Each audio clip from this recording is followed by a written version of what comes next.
నగదు తక్కువ బంగారం ఎక్కువ. BNR gold and diamonds, Vijayawada, Bengaluru, Vizag. Hi hello, welcome to Suman TV. నేను మీ రోషన్.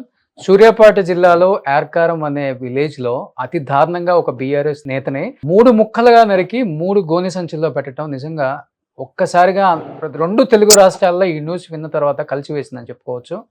అసలు ప్రెజెంట్ ఆ విలేజ్ లో పరిస్థితి ఏంటి, అతన్ని ఎందుకు అంత దారుణంగా నరకాల్సి వచ్చింది, అదే విలేజ్ కి సంబంధించిన బీఆర్ఎస్ లీడర్ శ్రీనివాస్ గౌడ్ గారు మనతో మాట్లాడటానికి లైవ్ లో సిద్ధంగా ఉన్నారు.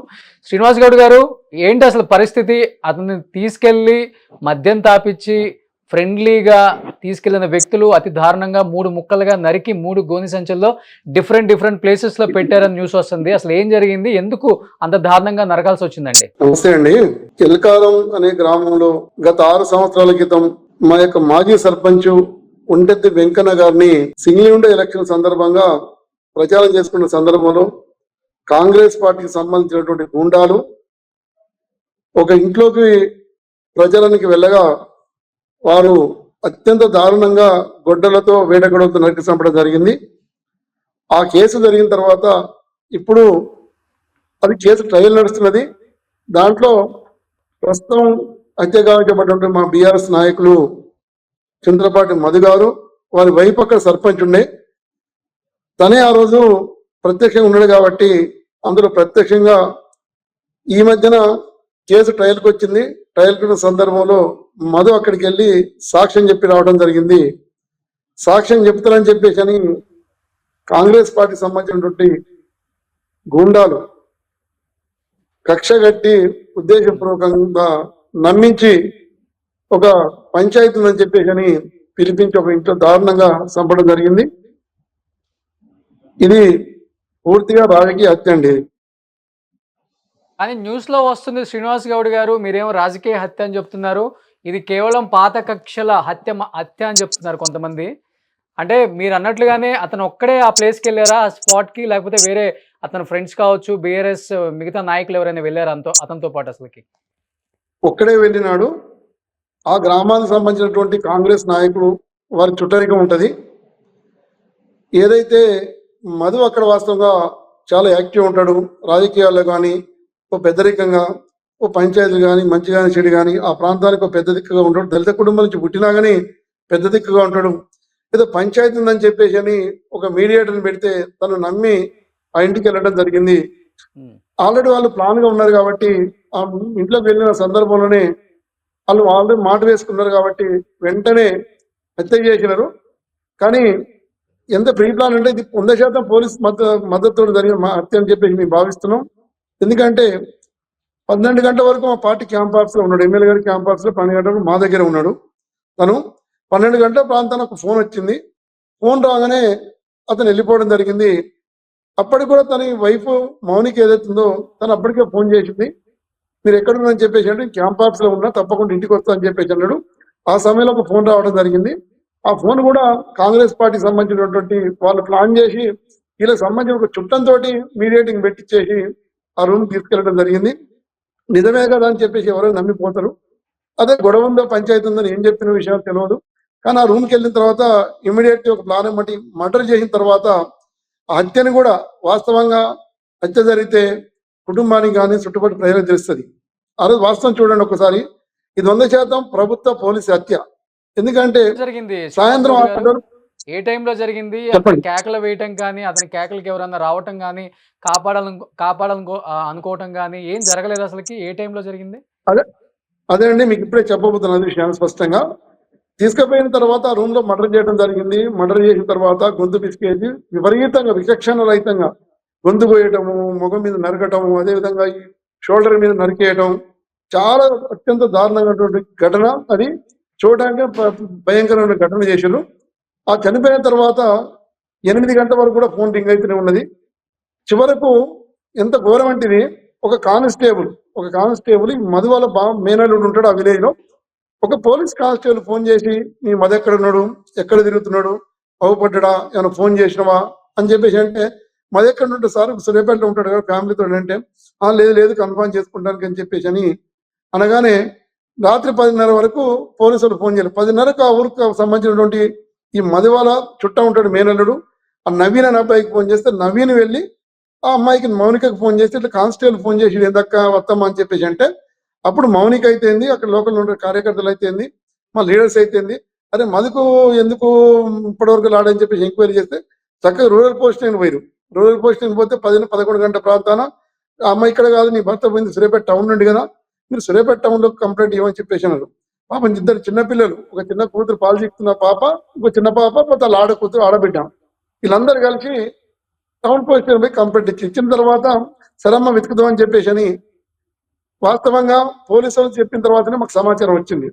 ఒకటే అండి, పోలీసు వాళ్ళకు నిందితులకు సంబంధం లేకుండా ఉంటే, ఇది రాజకీయ హత్య కాకుండా ఉంటే, అతను డెడ్ బాడీని తీసుకుపోయింది ఎలకారం అనే విలేజ్ దాటిన తర్వాత ఒక మోరిలో కనీసం 11-12 గంటల వరకు అక్కడ మనిషి కూడా తిరిగాడు. ఒక మోరిలో ఏదైతే ఎస్ఆర్సీ కెనాల్ పోతుందో కెనాల్ పోయి మోరి లోపల పెట్టిరు.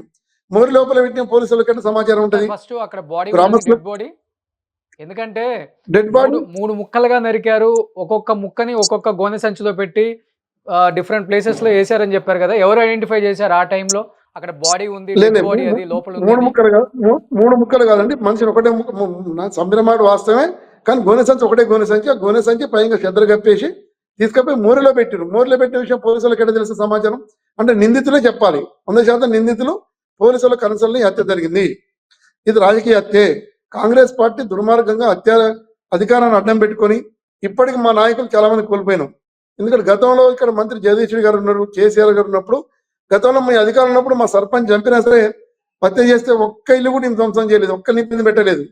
ఆ తర్వాత ప్రతిపక్షాలు ఉన్నాం, ప్రతిపక్షాలు ఉన్నా సరే ఉద్దేశపూర్వకంగానే ఒకటే అండి, 100% మా మాజీ సర్పంచ్ని చంపినారు కాబట్టి, అతను హత్య చేశారు కాబట్టి, హత్యలో మాది కీలక పాత్ర పోషించి వారిని శిక్ష పడాలని చెప్పేసి అని గట్టిగా ప్రయత్నం చేస్తున్నారు కాబట్టి చెప్పారు. మరి అంత పాత కక్షలు ఏమున్నాయో అర్థం కాలేదు, కానీ చాలా కిరాతకంగా ఫేస్ అయితే చూడలేకపోతున్నాం, అంత కిరాతకంగా నరికారు ఫేస్ అయితే. సార్ ఒకటే, ఈ వారం రోజుల్లో వాళ్ళకు శిక్ష కన్ఫామ్ అవుతున్నది. ఈయన మూలంగానే మీ అందరం అవుతుందని చెప్పేసి నా గ్రామానికి సంబంధించినటువంటి ముఖ్య కార్యకర్తలు ప్రతి ఒక్కరు కాంగ్రెస్ పార్టీ లీడర్లే వాళ్ళు. జరిగింది అక్కడ వేరే ఒక అతను ఉంటాడు, ఈయన చుట్టము, పక్క విలేజ్ సంబంధించిన ఆయన, ఆ ఇంట్లో ఆయన కిరాయికుంటుండో ఆయన ఆ ఇంట్లో నరికేశారు, ఆ ఇంట్లో నరికేశారు, కిరాతంగా నరికారు, చూడడానికి భయంకరంగా ఉండదు అనమాట. ఇది 100% పోలీసులు ఒకటే సార్ ఏమంటారు స్పాట్ లో తెలియగానే స్పాట్ కి వెళ్ళిపోయి డెడ్ బాడీని చూసారా, ఎలా ఉంది అప్పుడు?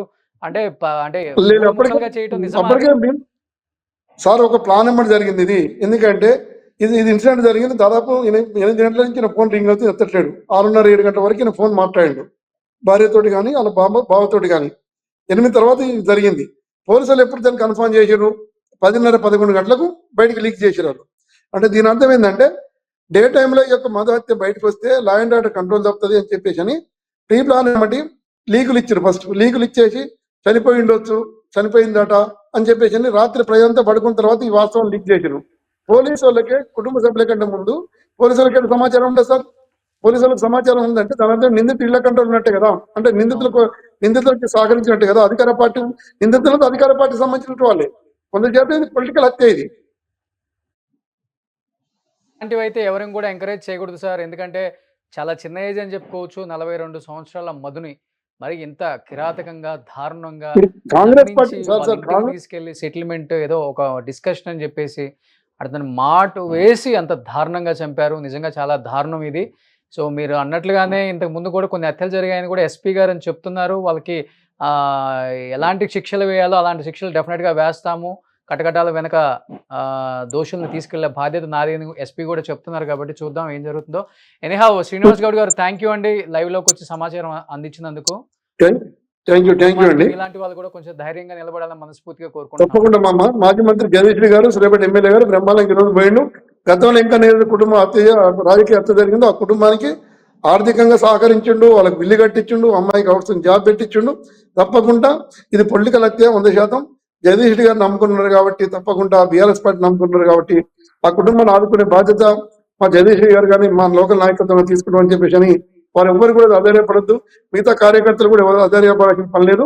తప్పకుండా ఈ కేసు అయితే ఉన్నదో మంత్రి గారు, మా మాజీ మంత్రి గారు, సూర్యాపేట ఎమ్మెల్యే గారు స్పెషల్ ఇన్వెస్టిగేట్ ప్రతి ఒక్క అణువు కూడా ఆయనే పరిశీలిస్తుంటే, తను కూడా అడ్వకేటే కాబట్టి ఎఫ్ఐఆర్ కంటే మొదలు పెడితే రిమాండ్ రిపోర్ట్ కంటే మొదలు పెట్టి ఛార్జ్ షీట్ వరకు కూడా తనే ప్రత్యేకంగా చూస్తారు. కాబట్టి దయచేసి పోలీసు వరకు మా విజ్ఞప్తి ఏంటంటే ఇది దారుణమైనటువంటి హత్య. ఇది ఎవరు సపోర్ట్ చేయడం సరైనది కాదు. హత్యా రాజకీయాలకు అభివృద్ధికి ప్రమాదం.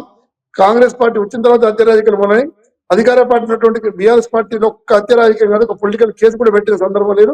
ప్రశాంతంగా ఉన్నటువంటి ఈ యొక్క తెలంగాణ రాష్ట్రాన్ని, సూర్యాపేట జిల్లాని, ప్రత్యేక సూర్యాపేట కాన్స్టిట్యూన్సీని ఈ అరాచకవాదులు బాగా దౌర్జన్యంగా మా కార్యకర్తలను భయపెట్టిస్తారు కాబట్టి ఎవరు భయపడాల్సిన పని లేదు. తప్పకుండా మాజీ మంత్రివర్యులు, సూర్యాపేట శాసనసభ్యులు తప్పకుండా మీకు అండగా ఉంటారని చెప్పేసి అని మా యొక్క అందరి తరపున మా కార్యకర్తలు ధైర్యం చెప్తూ, ఆ కుటుంబానికి బీఆర్ఎస్ పార్టీ, జగదీష్ రెడ్డి గారు, కేసీఆర్ గారు, కేటీఆర్ గారు అండగా ఉంటారని చెప్పేసి అని మీ అందరికి తెలియజేస్తా ఉన్నాం. థ్యాంక్ యూ శ్రీనివాస్ గౌడ్ గారు. థ్యాంక్ యూ అండి. నమస్తే. సుమన్ టీవీలో మీ పర్సనల్ అండ్ బిజినెస్ ప్రమోషన్స్ కోసం కింది నెంబర్కి కాంటాక్ట్ చేయండి.